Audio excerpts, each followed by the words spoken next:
Olá, está começando o Da Hora desta sexta-feira. Chegamos ao fim de mais uma semana. Hoje falaremos um pouquinho aí do esporte, Copa do Mundo, assuntos relacionados à economia, política, educação e muito mais. Tudo isso no nosso programa de hoje, logo depois da nossa vinheta.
Olá, sejam todos muito bem-vindos ao Da Hora desta sexta-feira.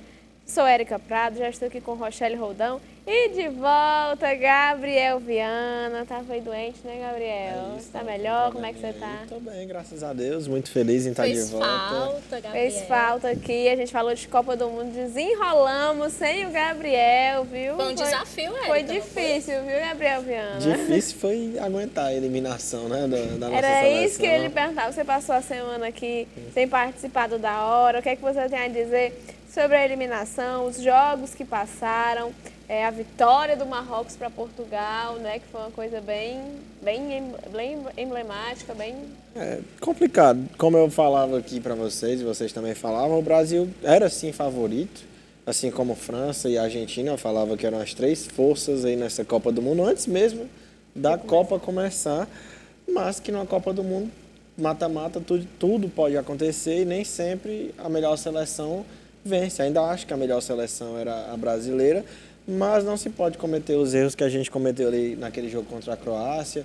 O Tite é um excelente técnico, fez um ótimo ciclo, mas errou muito, pecou muito quando não podia errar no último jogo. E, infelizmente, custou caro aquele gol aos 117 minutos, já no finzinho da partida. Não tinha necessidade de ter subido todo mundo ali pro ataque. Saiu até um vídeo, né, do Neymar avisando. O Tite ali foi depois do gol. avisando. O Tite avisou antes. O Neymar já foi meio que brigando com o Fred, dizendo: você não precisava estar lá, fica aqui, segura o jogo. Faltava 5 E ele minutos. tá correto nesse pensamento dele. Na hora que o Danilo vai cobrar o lateral, que a bola espirra e fica naquele bate-rebate, a câmera da transmissão oficial da FIFA focou no Tite. Ele fala claramente, dá para ver na leitura labial: Rodrigo, fica. Antony, fica. E aí, quando o Fred foi lá para frente, que não era para estar ali, mas já estava, deu a opção, claramente dá para ver o Rodrigo e o Antony subindo segundos depois do Tite dar uma orientação. Então, o Tite tem culpa? Claro, mas também os jogadores, que não só o Rodrigo e o Antony, todos, né? Porque perde todo mundo e ganha todo mundo. Em relação ao Neymar não ter sido o primeiro a bater o pênalti, em relação ao Tite ter saído do campo quando acabou, o que você tem a dizer sobre isso? Eu acho que Neymar ser primeiro é uma questão de ponto de vista. Acho que ele tinha que ter batido. Realmente, eu concordo na minha visão de futebol. Eu acho que o melhor tem que ficar para definir, para ser o último. No caso, o que definiria era o quarto. Foi o que Isso, eu no falei caso não é aqui. que definiria, mas ali era um pênalti de vida ou morte. Então o Neymar deveria ter batido, na minha visão, aquele quarto pênalti. Tem muita gente dizendo que ele deveria ter batido o primeiro, mas muitas vezes o Neymar bateu o quinto pênalti. A mais emblemática delas, creio que seja nas Olimpíadas, que ele deu o 2016. primeiro ouro olímpico pra gente, e não vi ninguém reclamando que ele bateu o quinto pênalti. O Tite até falou, né, que essa foi a estratégia dele, de ser o quinto e último decisivo. Só que como ali a Croácia estava um ponto a mais na frente que a gente, no caso, o mais decisivo foi o quarto. Eu até cheguei a comentar quando isso teve a aqui. primeira que defendeu, ele já não poderia mudar, então... Poderia. A ordem antes, né? Na década passada era pré-definida pelo técnico, ele entregava a lista dos 5 e aquela ordem não poderia ser mudada. Hoje não. Ele não precisa nem entregar a ordem Eles dos podem batedores. decidir entre si, né? Fez, né? Muito se falou também da escolha do primeiro batedor de pênalti, que foi o Rodrigo, né? Que Assim, é um menino muito novo, primeira Copa, inexperiente. É um menino muito novo, mas o Rodrigo é o segundo cobrador oficial do Real Madrid. O primeiro é o Benzema, que é o melhor jogador do mundo, e o Rodrigo, até mesmo nessa temporada, fez gols de pênalti. Realmente tem a questão da experiência, mas o Brasil é um time muito jovem. Poderia ser ele, poderia ser qualquer um, só erra quem bate ali. O erro maior do Brasil não foi nas penalidades. Para mim, foi ter tomado aquele gol. Eu estava assistindo o jogo entre amigos e quando o Brasil tomou aquele gol, deu para perceber. A gente mesmo que já ficou com ar de derrota, mesmo quando foi para os pênaltis, porque... Eu sabia que o goleiro também era muito bom, né? Pênalti é muito psicológico. Foi o que eu falei aqui nessa semana, que a Croácia jogava por isso. Ela jogava já no intuito de ir para os pênaltis. No cara e coroa, a Croácia foi sorteada para bater primeiro. Então, tudo aquilo já vinha desestabilizando ele desde do gol levado, né? Então, tudo contribuiu para aquilo. Pois é, o gol também da forma que foi, o 7 no ataque, o Militão que tinha pedido para sair. O Tite não tirou o Militão por opção. A gente tem que ser justo, tem que criticar o Tite, mas tem que criticar pelas coisas que tem que ser criticadas. O Militão não foi a opção técnica do Tite. Ele, do mesmo jeito que o Danilo estava com câimbras ali naquele lance em que o atacante vai para cima dele, claramente ele anda para trás porque estava sentindo câimbra. O Militão também, o Militão pede para sair. Então não foi uma opção do Tite. Onde é que ele errou, na minha visão, nesse caso? Em ter levado o Daniel Alves, que a gente falava, até falei que era importante para o grupo, mas está aí, pende. Ele poderia até, na minha visão, ter colocado o Daniel Alves, apesar dele ter 39 anos. Ali era melhor ter um lateral de 39 anos que tivesse descansado e poderia 100%. pelo menos dar um combate ali, fazer uma falta, do que ter um lateral que voltou de lesão, que era o Danilo, e que estava sentindo câimbras e que claramente não conseguiu sair da área para dar o combate no Orsic, que foi quem cruzou ali para o meio da área. E aí tem o azar também, né? Da bola desviada do Marquinhos. Além da bola desviada no Marquinhos, o Thiago Silva ainda estava encobrindo a visão do Alisson, então... Quando a gente pega a câmera de trás do gol, dá para perceber claramente que ele pula depois, não só pelo desvio, porque o Thiago Silva está passando na frente dele. Então, quando ele teve a reação, infelizmente, já era tarde demais. E que golaço do Neymar, realmente. Sim, o Neymar mostrou ali o quão importante ele era, né? Acho que calou a boca de muita gente. E perdemos muitos gols também, muitas chances. O próprio Neymar pegou 2 ali na perna esquerda, um pouco sem ângulo. O Paquetá também pegou uma cara a cara com o goleiro. Gabriel, você acha que o Neymar joga a próxima Copa? Acho que sim. Caras do nível do Neymar, do Messi, do Cristiano, mesmo com a idade, ainda mostram sua importância. Nessa Copa o Cristiano um pouco menos, porque já é um pouco mais velho. E a gente pensa, ele só tem 2 anos de diferença para o Messi. Um tem 35 e o outro tem 37. Mas, gente, para esporte de alto rendimento, para futebol, não é que nem um cara que tem 25 e outro que tem 27.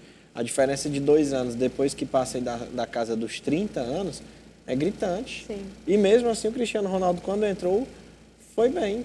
Até no jogo contra Marrocos, da eliminação, ele entrou bem no jogo. Mudou a postura de Portugal. Não é só pelo jogador que ele é, pelo personagem, é algo que não dá nem para explicar, pela aura de um jogador como esse. É importante que esteja em campo e agora só depende do Neymar se cuidar, porque a gente sabe que ele convive com muitas lesões. Ele vai estar com 34 anos, não vai ser nem um garoto, vai estar rodeado de garotos. E a gente espera que sim, que se ele tiver condição, esteja lá. Aí sim será a sua última Copa, creio eu. Mas está aí o Messi fazendo a Copa da sua vida. Com 35 anos, jogando muita bola. Aí nós tivemos também Portugal e Marrocos, depois semifinais, Grécia e Croácia. Argentina e Croácia, e agora a gente já tem uma final definida. Isso, Portugal e Marrocos, que não é nenhuma surpresa. A gente até falou, né? Que Surpresa as possibilidades. era Marrocos passar em primeiro e ter batido a Espanha, mas depois daquilo já era algo muito... Se espera. Não de se esperar, mas já era algo que não fugia tanto Do contexto. Uma da possibilidade, realidade, não era algo tão... Tanto é que Marrocos fez um jogo duríssimo contra a seleção da França, perdeu de 2 Foi, a a gente 0. até comentou no Fera E que não foi lutou fácil a França, né, derrotar Portugal. E aí, Gabriel, temos França e Argentina domingo agora, depois de amanhã. Segunda-feira a gente já volta aí Amanhã tem disputa de terceiro lugar. A gente falou também. Croácia e Marrocos. Eu acho que Marrocos vai chegar com um espírito... Até porque de para mais eles garra. esse terceiro lugar é muito importante, né? E a Croácia, como atual vice-campeã, ela já... mas aí é que entra em campo a frieza, né, dos croatas, que ficou clara aí contra o Brasil, não tão clara contra a Argentina. Acho que se, por exemplo, a Croácia tivesse se lançado para o ataque como se lançou contra a Argentina, contra o Brasil não teria tido dificuldades, talvez tivesse aberto aí 2, 3 a 0 Foi o que eu também. passei a semana inteira aqui falando. Cada jogo é um jogo, né? Não tem como dizer que o Brasil ia perder da Argentina por conta disso, porque tá aí, Portugal venceu de 6-1 a Suíça, que era um ferrolho, o Brasil venceu só por 1-0 e depois foi eliminada Pelo Marrocos. para a seleção marroquina. Então, não tem como saber. Acho que o Brasil faria sim jogo duro com a Argentina, até porque dominou a Croácia. Só teve um chute a gol da Croácia. E a gente sabe, futebol é um esporte de uma pontuação muito baixa. Qualquer gol não é que nem basquete, vôlei, que você tem como se recuperar dentro do próprio jogo. Um detalhe muda tudo, muda uma Copa do Mundo e acaba com um trabalho de 4 anos. Por isso que é um esporte tão apaixonante. Por isso que a gente viu aquela festa dos marroquinos. Se fosse, por exemplo, em pontos corridos, acho que não aconteceria. Por isso que a Copa do Mundo é tão apaixonante, porque tudo pode acontecer. Exatamente. E domingo teremos França e Argentina, como eu já havia falado. Estatisticamente, Gabriel, eu sei que não dá para falar, né? Porque como isso é uma competição muito pequena, mas o que é que você acha, assim, você que está acompanhando tudo bem de pertinho, quem que você acha que vai ganhar? Para quem vai a sua torcida? Em final é difícil. Eu vou torcer para a França, não consigo torcer para a Argentina, apesar de gostar muito de Lionel Messi. Se for campeão também, muito merecido, mas vou torcer para a França. Agora não tem como dizer. Esse time da França, essa seleção francesa, se reinventou demais. Teve várias lesões. Tá sem Kanté, tá sem Pogba. Tá sem o seu melhor Tá sem o melhor jogador do mundo, que é o Benzema, que inclusive pode jogar domingo, tá? Ah, é? Ele não foi cortado da lista da Copa do Mundo. Ele se recuperou de lesão e ele vai estar no Catar, creio eu, mas para assistir. Ele pode até receber medalha, porque ele não foi cortado da lista dos 26. Mas creio que o técnico de Deschamps não vai utilizá-lo, porque acho que não pega bem. Já está usando aquele grupo de jogadores, já tem os seus atletas de confiança. Já estão sincronizados. O Benzema ficou muito tempo fora da seleção francesa por conta de uma polêmica, né? Daquele vídeo do Valbuena, na época, seu companheiro de seleção, que ele tentou extorquir o Valbuena por causa de um vídeo íntimo, por isso ficou de fora. Por isso que ele não é campeão do mundo. Em 2018 ele não estava na seleção por conta disso. Aí retornou e tal, mas as fontes lá mais próximas francesas dizem que o relacionamento dele não é muito bom com o técnico da França. E ele aproveitou essa lesão aí e cortou, porque realmente não tinha como ele deixar de fora o melhor do mundo, não tinha nem argumentos. Sim. E aí a Argentina chega para mim num momento melhor. Aquela derrota para a Arábia Saudita na primeira rodada acordou, né? Foi a melhor coisa do mundo que poderia acontecer para os argentinos, vendo agora nessa reta final. Sim. Porque o time jogou com a corda no pescoço o tempo todo. Precisava ganhar os 2 jogos Nenhum jogo eles jogaram... agora posso respirar um pouco, né? Todos foram... Preciso ganhar, senão... Exatamente. Aí passou da Austrália. Aí parecia que ia ter uma tranquilidade nas quartas contra a Holanda. Tomou aqueles 2 gols no final. Aquele golaço da Holanda naquela No mesmo dia do Brasil, ali foi... E aí nos pênaltis passou, Emiliano Martins é um grande goleiro e chega melhor, chega com o Messi voando, muito inspirado, numa fase que há algum tempo a gente não via. É uma Copa que muita gente fala que é maradoniana de Messi, que ele está realmente que nem o Maradona em 86, é algo até mesmo espiritual, que dá para perceber que parece que ele está carregando o espírito de Maradona ali. É bonito de ver Ele tá isso. jogando muito. Tá jogando muito. A gente estava até falando aqui que a Argentina parece que corre os 90 minutos e não se cansa. Correria mais 90 tranquilamente, porque ele está tendo assim uma performance que, meu Deus, ninguém está acreditando que está vendo daquela forma. Depois de tanto tempo, depois de tantas Copas jogadas, né? É isso. A última vez que a Argentina foi para a final foi em 2014 e não conseguiu. Então agora eles estão indo assim mais concentrados, mais... A última dança de Lionel Messi em Copas do Mundo. Na próxima ele vai ter 39, provavelmente Não joga. não deve jogar. Talvez possa até ir, possa ser convocado, mas jogar eu creio que não, mas ninguém sabe.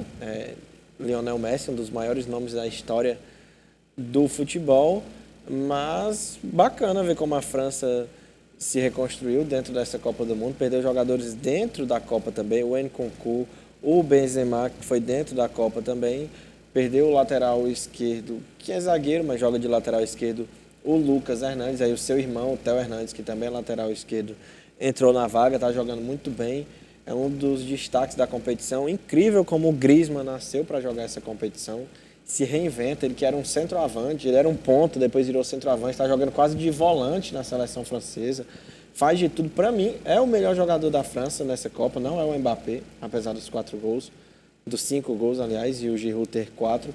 Griezmann está jogando muita bola. Eu vi que faz 92 anos, né, que uma seleção europeia vai para a final. Caso a França não passasse nessa, seria a primeira vez em 92 anos. É isso, até por ter mais tradição e por ter mais países com força no futebol, isso é normal. A França que pode repetir o feito do Brasil, de ser bicampeã de forma seguida. A Itália também foi. A Itália gente foi tava vendo, na... Só que faz muito Foi tempo. na segunda e na terceira Copa. Isso. Se eu não me engano, em 34 e 38. Isso. E a França agora pode repetir o feito que só 2 seleções conseguiram, no caso a Itália e o Brasil de Pelé e Garrincha, o Mbappé, que pode ganhar 2 Copas com 23 anos.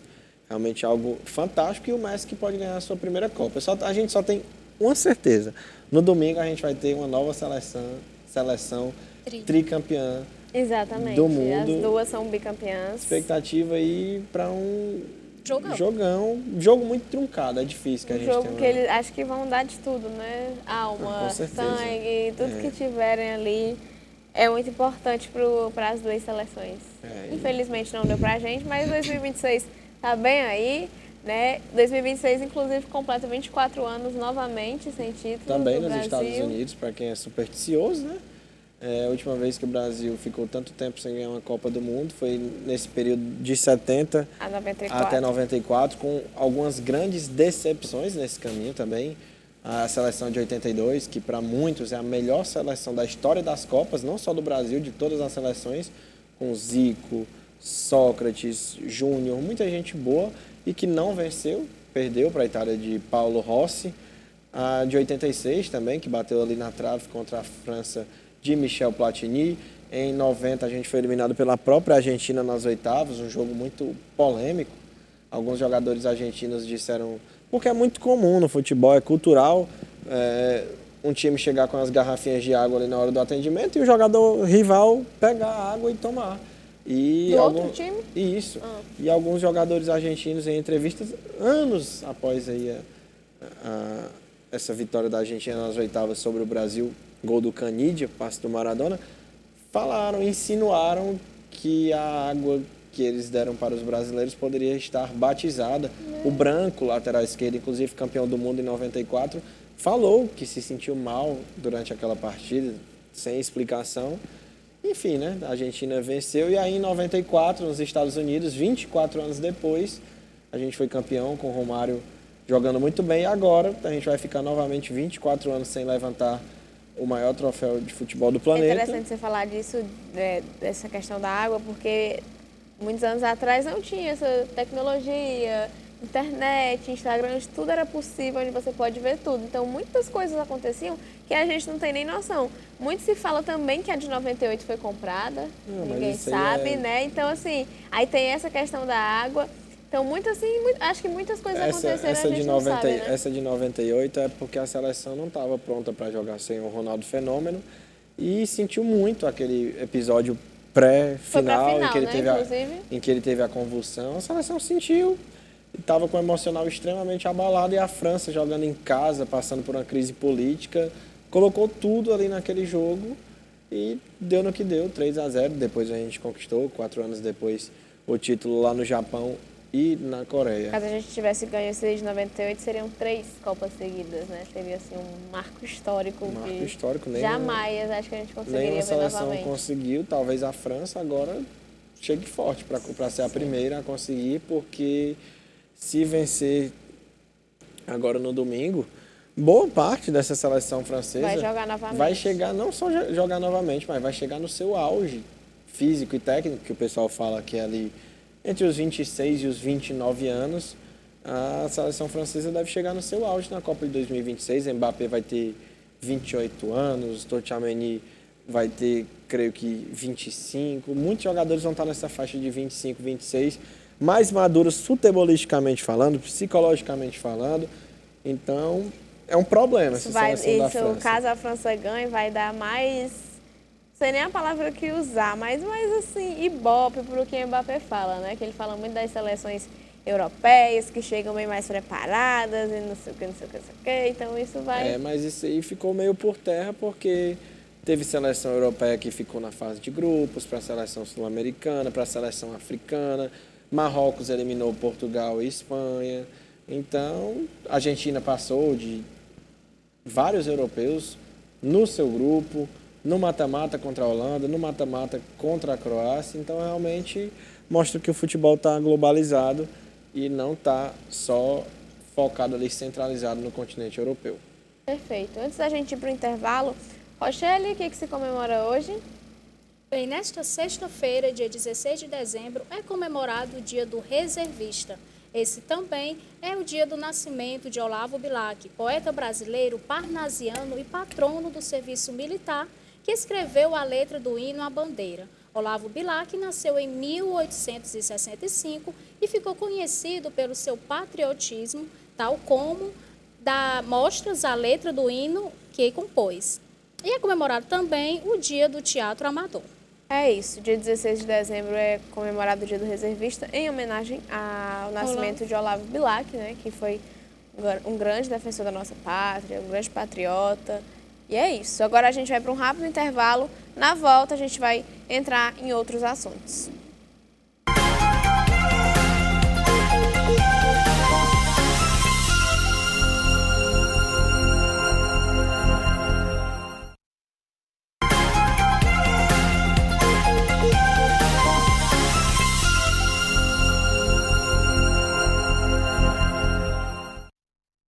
Estamos de volta com o programa da hora desta sexta-feira. No bloco anterior nós falamos um pouquinho de Copa do Mundo, já estamos com o Gabriel Viana de volta. Já tem esporte, né, Gabriel Viana? Vai falar aí tudo que você não falou nessa semana, que a gente ficou sem o esporte. Mas, voltando aqui para os nossos assuntos, o vereador de Fortaleza, Léo Couto, do PSB, deixou a vice-liderança do prefeito José Sarto, do PDT, na Câmara dos Vereadores. A saída foi motivada por divergências envolvendo a taxa do lixo, a famosa taxa do lixo.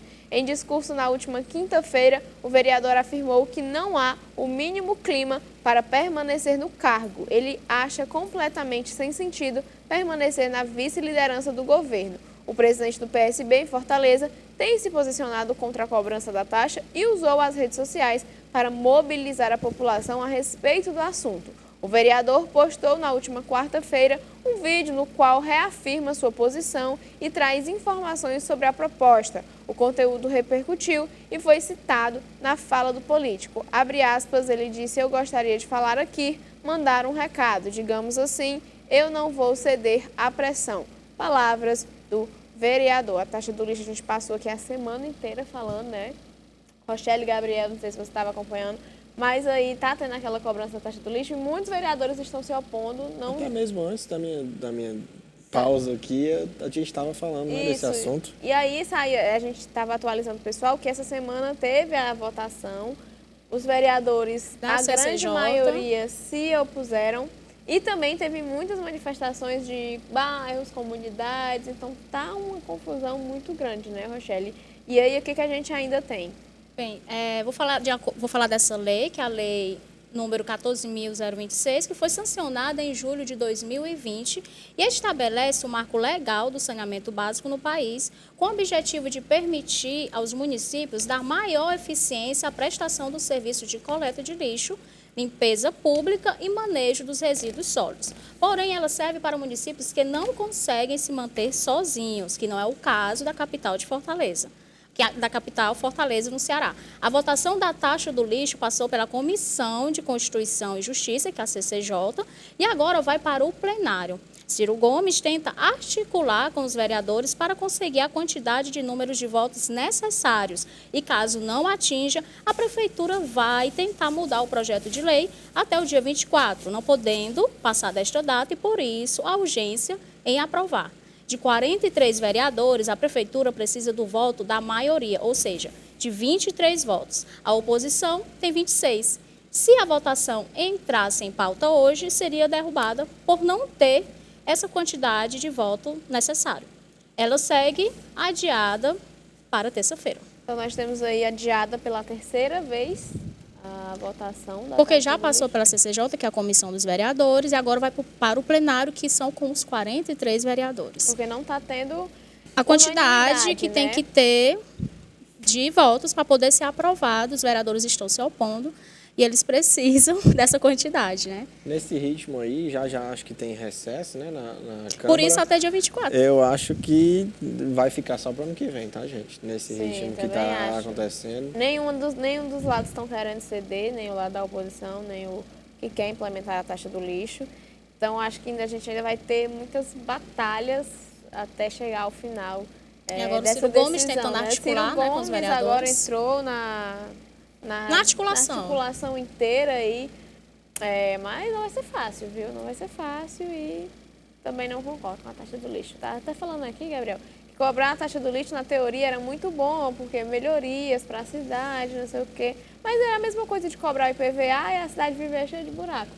Então... E eles até agora não apresentaram o projeto de como esse dinheiro vai ser utilizado. Diz que é realmente para ajudar na coleta, né? Mas Fortaleza ela consegue se manter, sem precisar dessa taxa, mas se entende? precisar a coleta já existe. E a verba para a coleta desse ano é a mesma do ano passado. Eu fui atrás dessa informação. E então, se manteve a mesma, para que está sendo cobrada essa taxa do lixo? Aí eu não vou...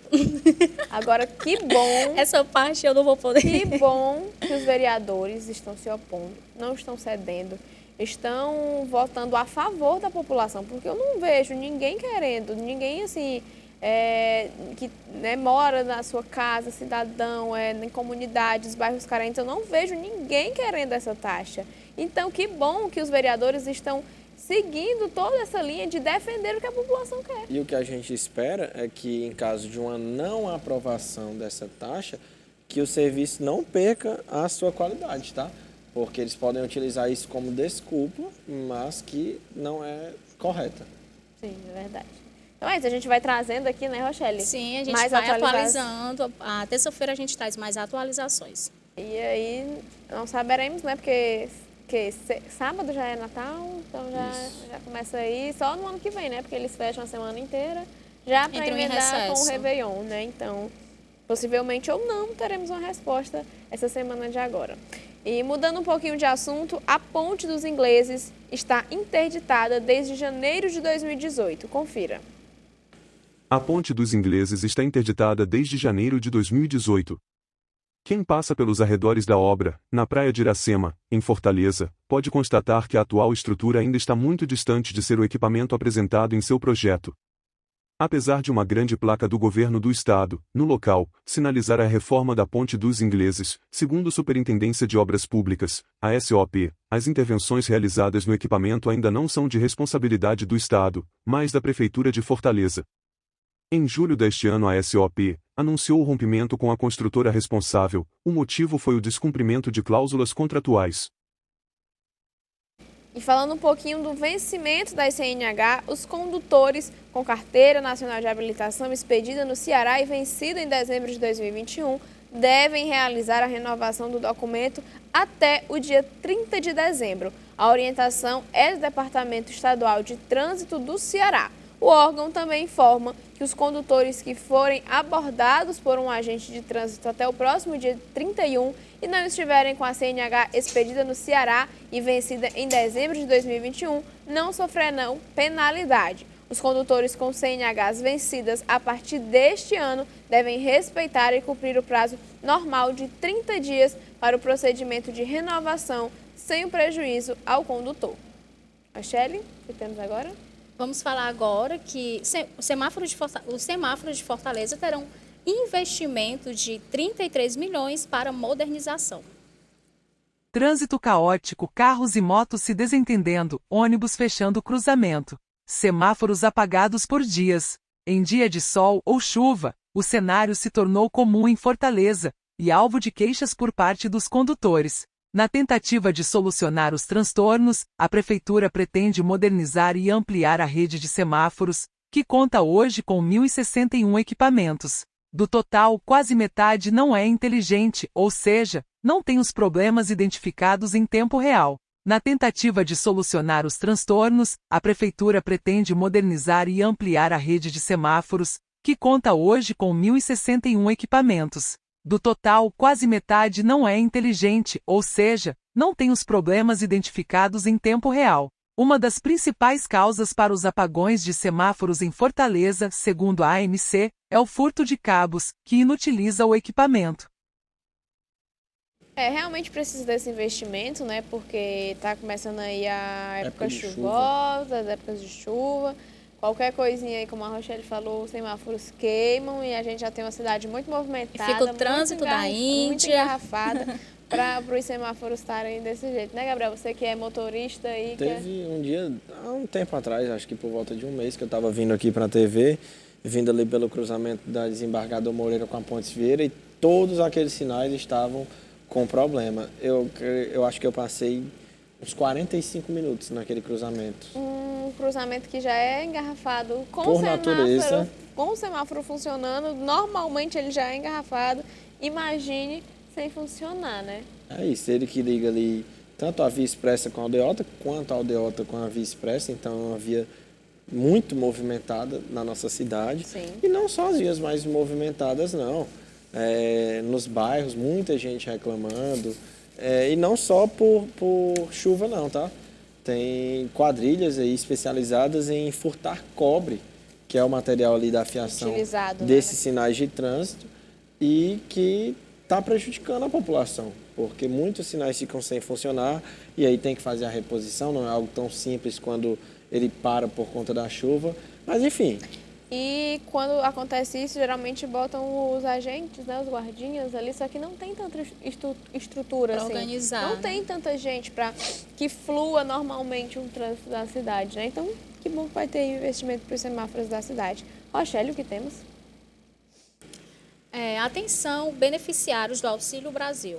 Do Auxílio Brasil, residentes em Fortaleza. O prazo para comparecer aos postos de saúde e realizar as obrigatoriedades das condicionalidades de saúde termina dia 30 de dezembro. Até o último dia 5, conforme o levantamento, 44,31% dos beneficiários ainda não cumpriram com as contingências. Dentre os requisitos obrigatórios estão atualização da caderneta de vacinação das crianças, acompanhamento das mulheres em idade fértil e do pré-natal, das gestantes.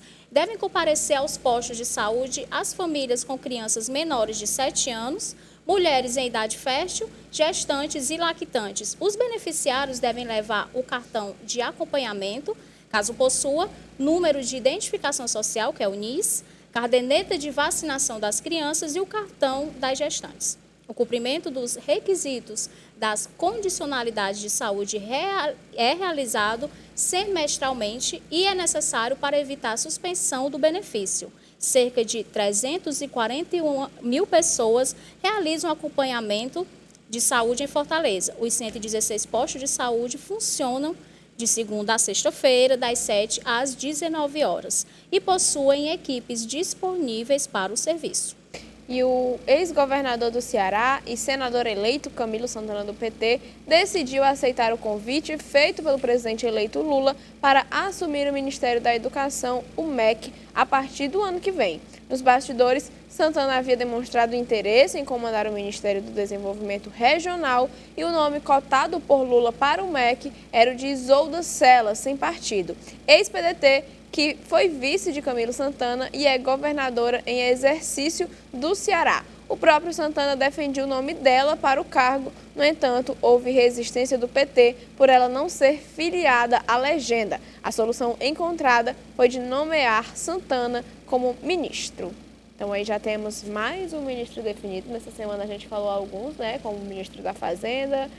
Ficou faltando ainda o da Cultura, que estava sendo cotado... Margarete. Foi Margarete Menezes, foi né? confirmada. E aí estava tendo uma grande questão que estavam cobrando mulheres no E ministério, afros. né? Eu não sei se foi coincidência, mas uma parte desses ministros aí que tiveram o nome revelado saiu antes do Jogo do Brasil, na sexta-feira contra a Croácia. Aí muita gente brincou, dizendo que era para o pessoal assistir o jogo e esquecer aí dos ministros que foram indicados, mas aí durante a semana, até para expulsar esse boato, alguns ministros de outros setores, de outras casas, foram anunciados, como a Margarete Menezes na Cultura, por exemplo, e agora o nosso ex-governador aqui do estado do Ceará, Camilo Santana, e que agora a sua suplente, a senadora, é que deve assumir o cargo. Exatamente. Uma surpresa, né? O Camilo Santana, acho que ninguém... Sim, por ele ser esperava. agrônomo também, né? E por ele ter acabado de se eleger senador, né? Então, E vir para assumir uma parte da educação. vai migrar um pouquinho. E é isso, ainda falta mais alguns... Falta mais a ministra? Falta Sim, mais alguns, ainda né? falta. Eu creio que esse posto do Ministério da Educação veio para o Ceará muito pelo trabalho que é feito aqui. As escolas públicas aqui do nosso estado são referência. Então, apesar do Camilo, por exemplo, concordo com a Rochelle, é agrônomo de formação, mas ele já tem a experiência nessa questão da educação pelo trabalho feito aqui no estado e que é bom, claro, tem os seus pontos a melhorar, todos têm, mas creio que ele fez um bom trabalho. Creio que o nome da Isolda seria mais indicado pela formação dela, mas acho que torcer para o Camilo fazer um bom trabalho aí no Ministério da Educação, até porque ele está representando o nosso por estado. ser do Ceará, né, a gente tem aí a questão mesmo de... Gente, eu vou interromper vocês um minutinho, porque a gente agora vai para um rápido intervalo. Na volta a gente comenta esse e demais assuntos.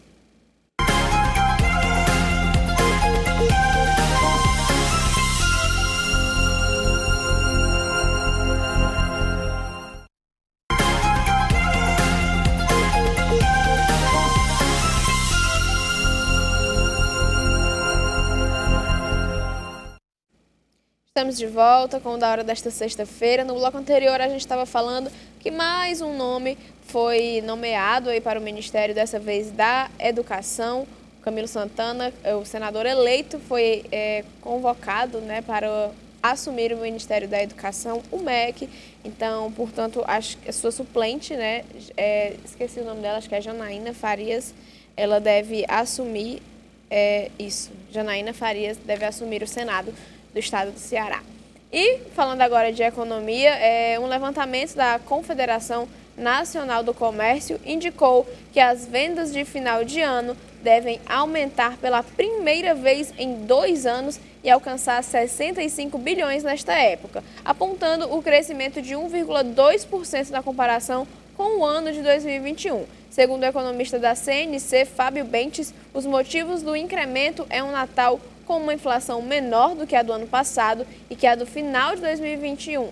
E o índice de preços ao consumidor amplo, IPCA, estava girando a 2 dígitos acima dos 10% ao ano. E também um Natal com um mercado de trabalho que conseguiu, pelo menos ao longo do ano, gerar mais vagas, abrir mais postos de trabalho do que fechar. Basicamente, são esses 2 motivos pelo qual o varejo pode apostar no Natal com alguma recuperação das vendas. Claro que essa recuperação das vendas varia de setor para setor, mas na média as vendas do varejo devem crescer um pouco mais de 1% em relação ao ano passado, já descontada a inflação. Que bom, né, gente? Que bom, vai ter Natal aí melhor para as famílias, sem pandemia, todo mundo podendo rever os parentes. Isso é bom tanto para a gente quanto para os comércios, empresários, num sentido geral, né? Os 2 últimos natais que foram bem difíceis, o de 2020 ainda mais, né? Esse agora de 2021 do ano passado foi menos pior, mas acho que esse é o primeiro Natal, entre aspas, normal. Uma respiradazinha, Isso, depois da pandemia. Claro, tem a questão da inflação, o poder de compra diminuiu, mas a gente sabe que no final do ano todo mundo faz aquele esforço, seja para enfeitar a mesa, seja para comprar presentes, tem o 13º, como a Rochelle falou. Então a gente espera que esse final de ano seja aquecido aí, tanto nas casas quanto na economia, né, Rochelle? É aquela chama do Natal que tá um pouquinho ali perdida. Só seria melhor se a nossa seleção tivesse ganho. Tá. Vai demorar um pouquinho ainda pro Gabriel superar. Ele ainda não superou. Vai demorar pra cicatrizar uns 3 anos aí. Né? Remoendo. Vai chegar outra Copa e ainda não cicatrizou. Igual a de 2014. Até hoje a gente sofre, né? Não? A gente Eu sofri mais pela de 2018 do que pela de 2014. Foi? A de 2018 Porque em 2014, depois que tava 4, 5-0. Já desligou a TV, acabou. Não, assisti, mas a gente já sabia. Mas a que machucou, a Copa que me machucou mais até agora na vida. Pra mim foi essa. Foi essa agora. Pra mim foi essa. 2006 e 2010 eu chorei muito, era criança ainda, mas. Porque a gente Falar tava em ganhando, chorar, né? gente, olha, meu irmão de 10 anos chorou que nem um bebê. Eu falei, calma, que é só a primeira Copa que você vai se lembrar. Mas pra mim também a que doeu mais foi essa, porque a gente sabia que a gente estava muito preparado, era capaz, tava ganho, então foi muito dolorosa. Mas voltando aqui pro da hora, Rochelle, o que temos?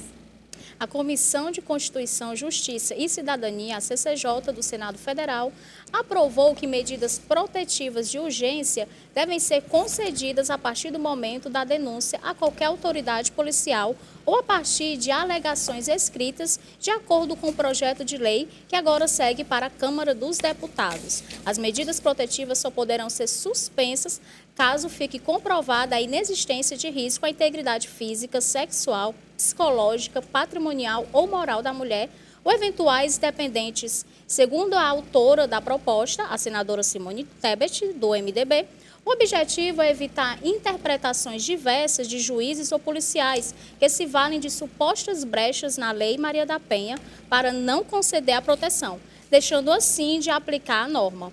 O PL também, que é o projeto de lei, se aplica para menores de idade e idosos. E a gente vai dar agora um girozinho internacional, porque os hospitais da Alemanha estão sobrecarregados por uma onda de bronquiolite infantil.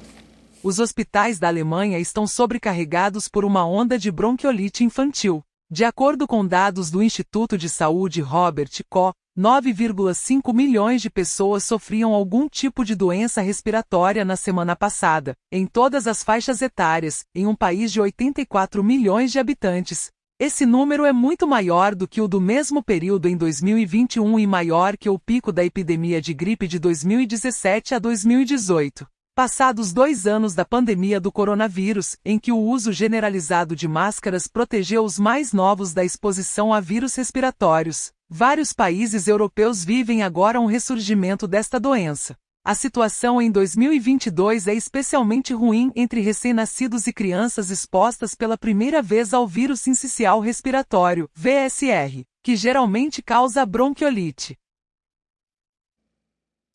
Ontem nós falamos sobre o Kremlin, na Rússia, e vamos conhecer um pouco sobre esse lugar.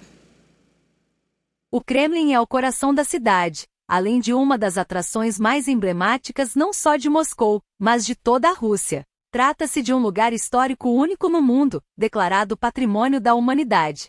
Construído no século XII como uma cidade medieval com instalações de madeira, o Kremlin foi crescendo até se tornar um recinto majestoso, sede do Principado de Moscou. A palavra Kremlin significa cidade fortificada. Na Rússia, é possível encontrar vários Kremlins que se conservam no coração de algumas cidades medievais que atualmente se expandiram ao redor das muralhas. O recinto do Kremlin de Moscou conta com uma superfície total de 27 hectares e 2.500 metros de muralhas unidas por 20 torres de até 80 metros de altura. Os elementos mais representativos do Kremlin são suas muralhas vermelhas e os cataventos com forma de estrela vermelha que estão sobre as torres. Agora a gente vai dar uma olhadinha na Euronews. Temos a Euronews, direção? Temos aí as imagens da Euronews. Sim, por favor.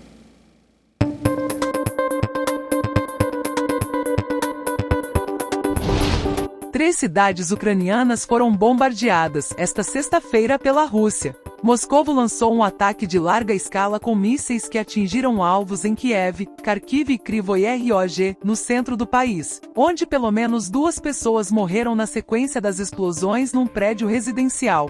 No nordeste da Ucrânia, Kharkiv ficou sem eletricidade. Em Kiev, a capital, também a luz e água foram cortadas, depois de uma infraestrutura energética ter sido atingida. O metro foi suspenso para que as estações possam servir de abrigo aos habitantes.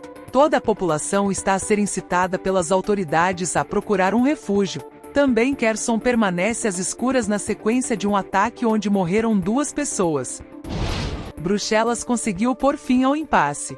Depois de um braço de ferro de 26 contra a Polônia, os líderes da União Europeia aprovaram, ao final da noite, um pacote de 18 mil milhões de euros de apoio à Ucrânia. Na última cimeira do ano, foi ainda acordado o 9º pacote de sanções à Rússia. As medidas restritivas vão abranger mais de 200 pessoas e entidades ligadas ao Kremlin e tentar vedar o acesso da Rússia aos drones que têm sido usados em bombardeamentos. O líder da presidência rotativa dos Estados-membros, Petróleo Fiala, felicitou o consenso em relação a Moscovo e a aprovação da assistência macrofinanceira à Ucrânia, da qual Kiev espera uma tranche já em janeiro. Estavam anunciados até 100 mil em protesto esta quinta-feira. Os números ainda não foram confirmados, mas são sem dúvida dezenas de milhares os enfermeiros em greve no Reino Unido neste primeiro de 2 dias de protesto anunciados para este mês de dezembro.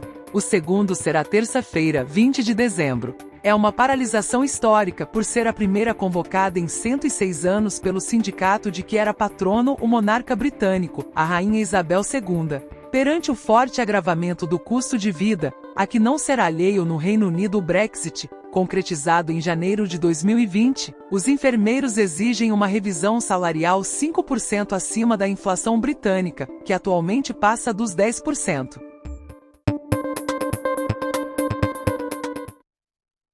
Então é isso, da hora desta sexta-feira, vai ficando por aqui. Rapidinho. Sextou. Palpite de vocês para a final da Copa. Pênaltis. Pênalti e quem vence? Argentina. E você? Eu disse ontem a Argentina 2-1, não foi, Érica? Foi. Vou colocar 1-0 França, gol do Griezmann e 1-0 Marrocos. Eu não sei nem, eu não deveria nem palpitar, que essa Copa tá bem complicada. Marrocos terceiro lugar também. Ah, sim, Marrocos terceiro lugar. Tem que tirar a Croácia, que nós estamos com Estamos com ranço. Sempre um grande prazer estar aqui com vocês. Segunda-feira voltamos com tudo, mais atualizações aí da taxa do lixo, que a gente falou a semana inteira. E da final da Copa. E da final da Copa, claro. Então, é isso. A Leslie Blues. Que é isso. Então é isso. Tchau, tchau. E até segunda. Bom final de semana. Excelente final de semana.